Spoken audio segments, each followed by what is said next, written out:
Welcome back, everyone, to another deep dive. Yes.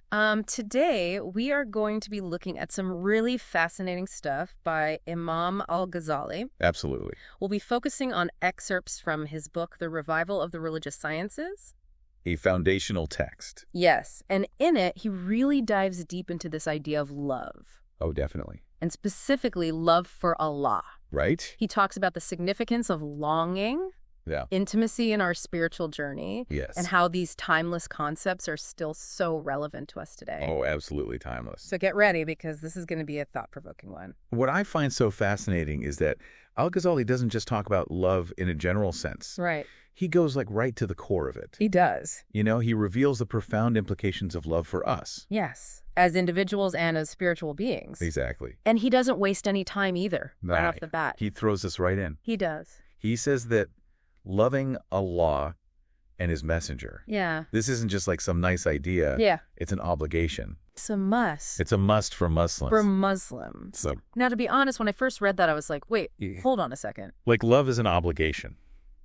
Isn't love supposed to be something that's spontaneous? Right? Uncontrollable? You can't force it. Exactly. But you see, that's where al-Ghazali's genius really shines. Yeah. Because what he's saying is that true obedience to Allah, it stems from love. Okay. So the more we love Allah, the more obedient we'll be. It makes sense. And that love, how do we get that love? Yeah, how do we cultivate that? Well, he says it's nurtured through understanding Allah's attributes. Oh, okay. Like thinking about his infinite mercy. Yeah. His unwavering wisdom. His perfect justice. When we truly grasp these qualities, yeah, that's when love naturally blossoms in our hearts. So it's less about forcing ourselves to feel something. Right. It's more about cultivating an understanding. Absolutely. That leads to love. A deep understanding. Yeah, that makes a lot of sense. And there's this hadith that captures this idea beautifully. Oh, yeah. The Prophet Muhammad, peace be upon him, said, none of you truly have faith until Allah and his messenger become dearer to him than anyone else. Wow. That's a powerful statement. It is. It makes you really stop and think. It does. About our priorities. Where do our loyalties lie? What holds the highest place in our hearts? Is it our desires? Yeah, our possessions. Or is it the one who created us and who blesses us constantly? Every day. Exactly. It's a question we all need to ask ourselves. We do. And al-Ghazali then goes on to explain why we love. She does. And he gives 5 reasons. 5 compelling reasons. 5 compelling reasons that go beyond just basic survival. Way beyond. He talks about how we're naturally inclined to love those who benefit us. Right. You know, we appreciate people who are kind and helpful. It's natural. And according to al-Ghazali, this basic human tendency leads us to the ultimate benefactor. Who's that? Allah. His generosity is limitless. It is. Every breath we take. Yeah. Every blessing we experience. Every single one. It's a gift from him. A gift from him. Recognizing this can ignite a profound love within us. Absolutely. Then he goes on to talk about beauty and perfection. That's a good one. It is as humans we're captivated by beauty. Yes. Whether it's a stunning landscape, a moving piece of art, or even the kindness we see in someone's eyes. But al-Ghazali argues that the most perfect beauty lies in Allah's attributes. In his attributes. Instead of being fixated on the fleeting beauty of the physical world. Yeah. Which fades. It does. It's temporary. He's encouraging us to seek the eternal beauty of Allah's knowledge. Yes. His power. His compassion. It's a beautiful concept. Is it? He also brings up the idea of harmony of souls. Okay. You know that feeling of deep connection? Yes. You get with certain people? Like you just click. It's like your souls just click. And to illustrate this, he quotes a hadith that says, souls are like mobilized soldiers. Mobilized soldier. Those who are familiar with each other in heaven will have an affinity with one another in this world. I like that one. It's a really intriguing concept. What's it suggesting? It suggests that our souls might have these pre-existing bonds. Okay. Connections that go beyond our earthly understanding. Deeper than we can comprehend. Yeah, it makes you think about those people you meet. Yes. And instantly feel a connection with. Yeah, you just meet them and you're like, I know. You feel it. Maybe there's a deeper spiritual reason behind it. You know what I mean? A kinship that goes beyond shared interests or personalities. I like that. Then al-Ghazali talks about shared lineage, how love naturally extends to those we consider part of our extended self. Family, our community, even our nation. Our tribe. Yes, we instinctively protect those we consider part of our tribe. It's natural. But al-Ghazali takes it a step further. He does. He connects it to our longing for completeness and permanence. Oh, wow. Something that transcends the limitations of this world. Okay. So he's prompting us to consider whether these earthly connections are just echoes of a deeper yearning. Okay. For connection with something far greater. Something eternal. Something eternal. This is getting deep. It is. What else does he say? Okay, so the fifth reason he gives for love is something he calls hidden relevance. Hidden relevance. Sometimes we're drawn to people for reasons we just can't quite grasp. We can't explain it. We can't explain it. It's a mystery. It's like there's a hidden hand orchestrating these encounters, suggesting a purpose or meaning that might not be apparent in this lifetime. Not yet. Not yet. That's interesting. Like maybe these relationships are meant to teach us something profound, to push us towards growth. And spiritual awakening. Even if it's uncomfortable. Even if it's unexpected. Exactly. And this is where al-Ghazali challenges us to really examine the different levels on which we experience love. You know, it's not just this one thing. We're not the monolith. It's this complex spectrum. A spectrum of love. There's love based on benefit. Love based on beauty. Yes. On soul connection. Right. Even love that stretches beyond our current comprehension. Okay, so he's giving us this roadmap for navigating love. To elevate ourselves towards its highest form. Which is love of Allah. The love of Allah. That's exactly it. And that leads him to a pretty bold statement. Oh, yeah. He says all love should ultimately be directed towards Allah. Now, he's not saying we shouldn't love our families or our friend, the Prophet Muhammad, peace be upon him. Of course. But he's saying all of these loves should be rooted in our love for Allah. Rooted in and stem from our love for Allah. It's like this. Imagine a tree. Okay, a tree. And its shade. Okay. The shade depends entirely on that tree for its existence. It does. In the same way, all of creation is a reflection of Allah's power and love. So if we cherish anything in this world, if we love ourselves, we must ultimately love the source of all existence. That's a source. Allah. Allah. I love that analogy. It's beautiful. It's so striking. It is. And it ties in with this idea of true generosity. True generosity. That al-Ghazali highlights. Okay. What does he say? He says that only Allah gives without expecting anything in return. Think about it. Even the most selfless acts of love between people usually involve some form of reciprocation. Yeah, even if it's just the joy of seeing the other person happy. Exactly. There's always something we get out of it. Even subconsciously. Even subconsciously. But Allah's love is pure. It is. Unconditional. Unconditional and all-encompassing. All-encompassing. He gives us everything and asks for nothing in return.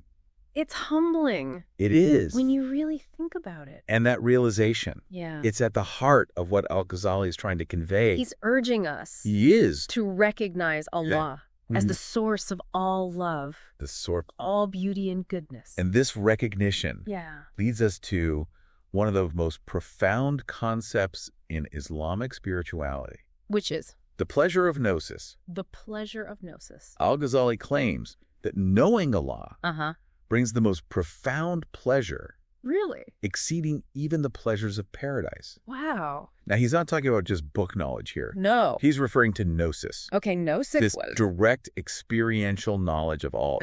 It's perceived through the inner eye of the heart. The inner eye. It's deep. An intuitive knowing. So it goes beyond our rational minds. Way beyond. So it's less about intellectual understanding and more about a felt sense of connection. Yes. Almost like a spiritual intuition. Exactly. To illustrate this, al-Ghazali compares gnosis to the different stages of pleasure we experience throughout life. Like what? Think about the simple joys of childhood. Okay. The thrill of discovering something new. Yeah. The satisfaction of achieving a goal.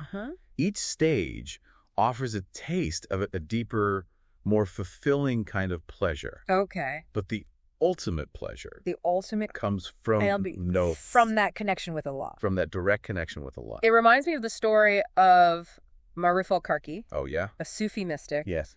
In paradise, he was granted a vision of Allah's face. Wow.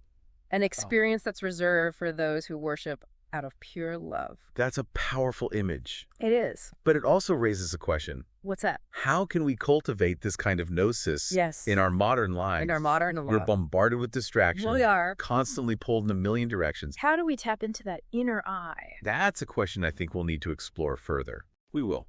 But for now, let's shift our focus to another profound concept that al-Ghazali explores. Which is? Longing. Longing. That ache of separation from the divine. That yearning. It's a familiar feeling, isn't it? Oh, it is. That yearning for something more. Yes. Something we can't quite grasp or fully experience. It's like you know it's there. But you can't reach it. I can't quite reach it. Al-Ghazali describes it as that deep yearning. Yeah. To fully experience something we only partially know or perceive. It's like catching a glimpse of something breathtakingly beautiful. Yes. But not being able to fully immerse yourself in it. It resonates with that feeling of incompleteness. Right. The sense that there's something more to life. More than what we're experiencing. Than what we're currently experiencing. He says this longing arises when our mental image of the beloved remains incomplete. We crave the fulfillment of that vision. That perfect union. That perfect union. And this longing is especially intense for those who have tasted the sweetness of knowing Allah. The Gnostics. The Gnostics. They long to see him. Yes. Knowing that death is the key to that ultimate meeting. There's a hadith where Allah tells the Prophet David. Okay. The longing of the dutiful for meeting me has increased so much. Wow. And my longing for meeting them is stronger. Can you imagine that? It's amazing. The creator of the universe yearning to meet his creation. It speaks volumes. It does. About the depth of Allah's love for us. It's awe-inspiring. It is. It makes me think about all those times I've felt this intense longing. Yes. For connection. For meaning. For something beyond the mundane. Beyond the everyday. What does it reveal about our relationship with the divine? It's a deep question. How can we embrace this longing? Yeah. And allow it to guide us on our spiritual journey. That's something we'll definitely delve deeper into. We will. As we continue. But for now, let's take a moment to reflect on what we've uncovered so far. What resonates with you? What questions are swirling in your mind? We'll be back soon to continue our deep dive into al-Ghazali's profound insights on love.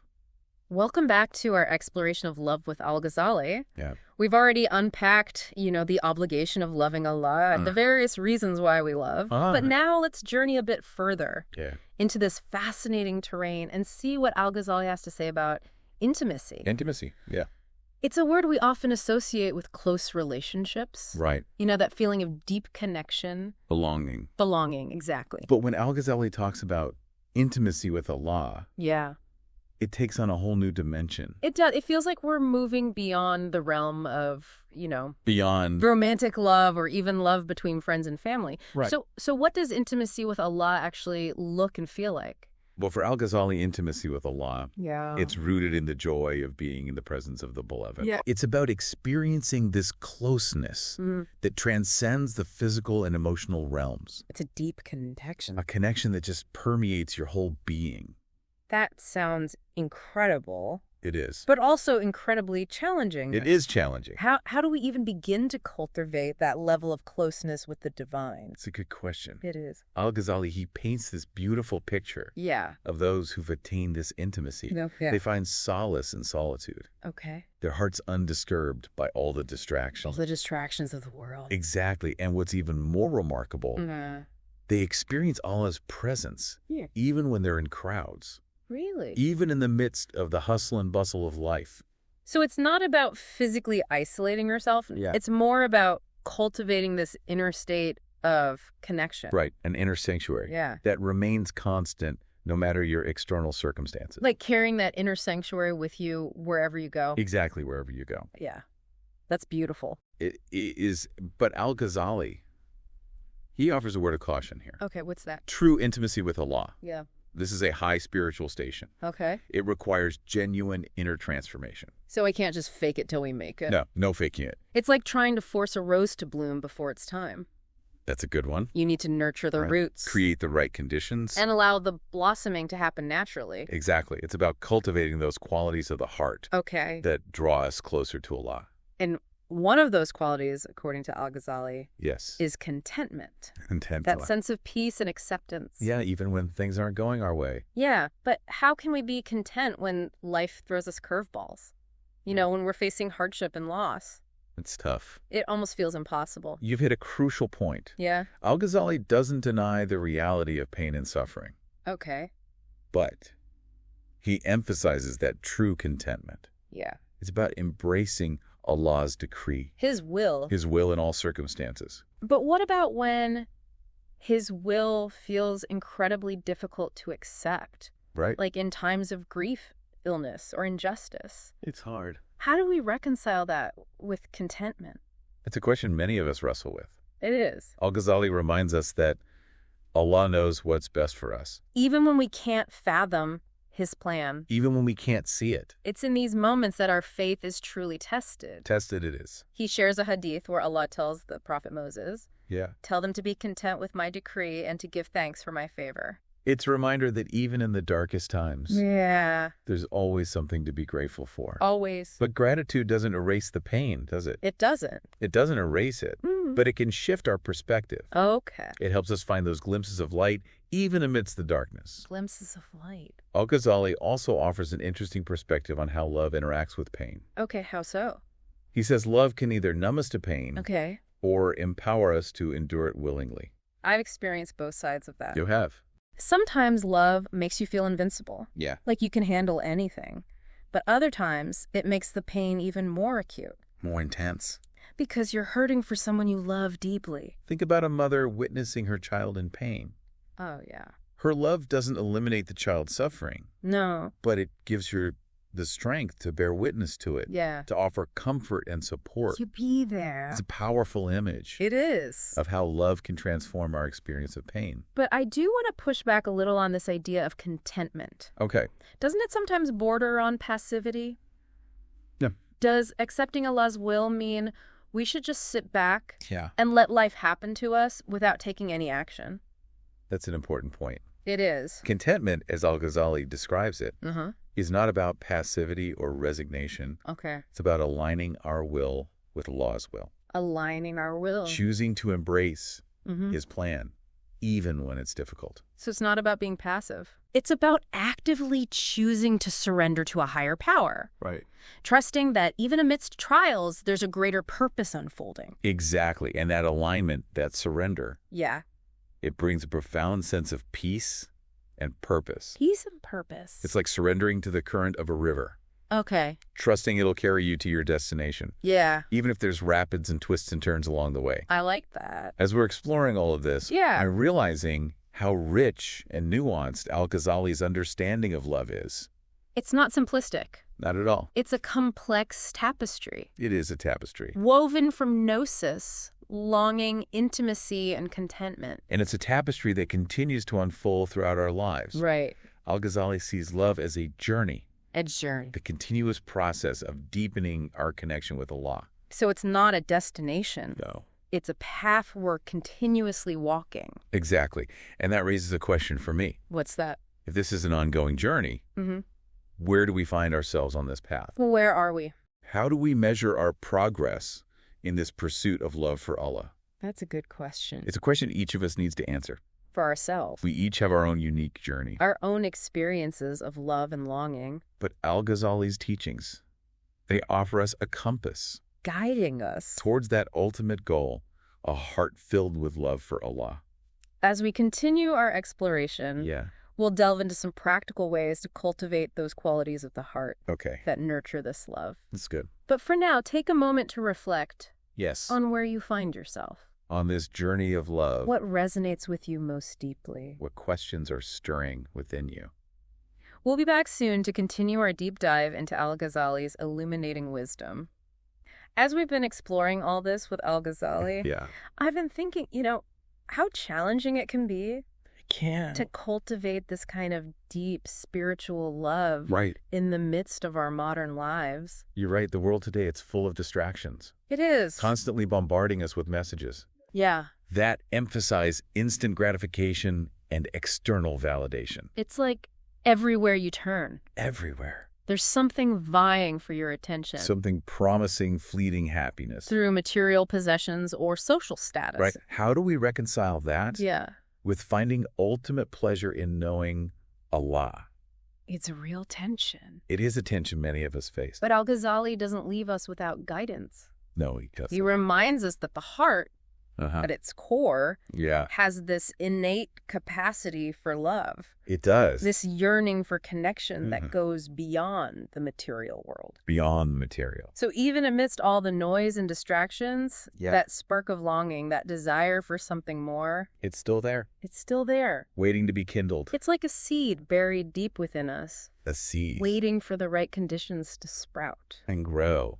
And one way to nurture that seed, to fan that flame, is through mindfulness. Mindfulness. Now, that's a word we hear a lot these days. It is. But what does it actually mean in the context of cultivating love for Allah? In this context, mindfulness is about cultivating awareness of the present moment. The present moment. Pausing, taking a deep breath, truly noticing all the ways Allah is present in our lives. Even in the smallest details. Even the smallest things. So instead of rushing through our days on autopilot, we should slow down. Slow down. Pay attention. Savor the beauty and blessings around us. Savor them. And that shift in perspective, that sense of awe and gratitude, naturally deepens our love for the one who created it all. Deepens the love. Another practice that al-Ghazali emphasizes is the remembrance of Allah. Dhikr. Yes. I have to admit, I'm not as familiar with that term. Okay, well, dhikr is about consciously keeping Allah in our hearts and minds. Throughout the day. Throughout the day. It can take many forms. Like what? The formal prayers we offer 5 times a day. Reciting phrases or verses from the Quran. Or even just reflecting on Allah's attributes. His mercy, His wisdom, His power. Right. I've heard it said that the heart is like a mirror. The more we polish it with dhikr, the clearer the reflection of Allah becomes. That's a beautiful image. And as that reflection becomes clearer, our love for Allah naturally deepens. It does. It's like we're constantly renewing that connection, strengthening that bond. It's like tuning ourselves to a higher frequency. Aligning ourselves with the divine. Exactly. But we need to acknowledge this. This path of love, it's not always easy. There will be challenges. There will. Moments of doubt, despair, even spiritual dryness. It's like climbing a mountain. Yeah. There'll be steep inclines, rocky terrain. And moments where you question if you'll ever reach the summit. Right. But al-Ghazali, he says, those struggles, they're part of the journey. Part of the journey. They're opportunities for growth and purification. So it's in those moments of difficulty that we need to double down. Double down. On the practices that strengthen our connection with Allah. Prayer dhikr, seeking knowledge. Acts of service. Building a strong foundation. That can withstand the storms. And remember this. Okay. The fact that we're on this path. Yeah. That we're seeking a deeper connection with Allah. It's a testament to His love for us. He's drawing us closer. He is. Guiding us towards Him. It's like you've been holding a compass all along. Yeah. And it's been pointing you in the right direction. Even when you felt lost. Even when you felt lost. One final point that al-Ghazali makes. Is the importance of balance. Balance. He says that while love for Allah should be our ultimate goal, it shouldn't lead us to neglect our worldly responsibilities. So it's not about renouncing the world or retreating into solitude and isolation. Not at all. Al-Ghazali emphasizes that Islam is a holistic way of life. It encompasses both the spiritual and the worldly. Oof. We're called to be active participants in society. To contribute to the well-being of others. To strive for justice and righteousness. So it's about bringing that love for Allah into everything we do. Everything we do. How we interact with others. Right. How we conduct our business. How we care for our families and communities. It's like a ripple effect. A ripple effect. Our love for Allah radiates outwards. It does. Touching the lives of those we encounter. Creating a more compassionate and just world. As we wrap up this deep dive, I'm left with this sense of awe at the depth and beauty of al-Ghazali's teachings. He's profound. He reminds us that love is not just an emotion. Right. It's a journey. A journey. A transformation. A way of life. And it's a journey that's available to everyone. To everyone. Regardless of where they are on their spiritual path. The longing we feel. Yeah. It's a compass. guiding us toward the source of all love. Allah. As you go about your day, Yes. carry these teachings in your heart. Nurture those seeds of love. Through mindfulness. Like service. And trust that the journey itself Yes. is a testament to Allah's love for you. Thank you for joining us on this deep dive. Yes. We hope you leave feeling inspired. And empowered to continue exploring the boundless ocean of Allah's love. Until next time. Keep seeking, keep growing, and keep loving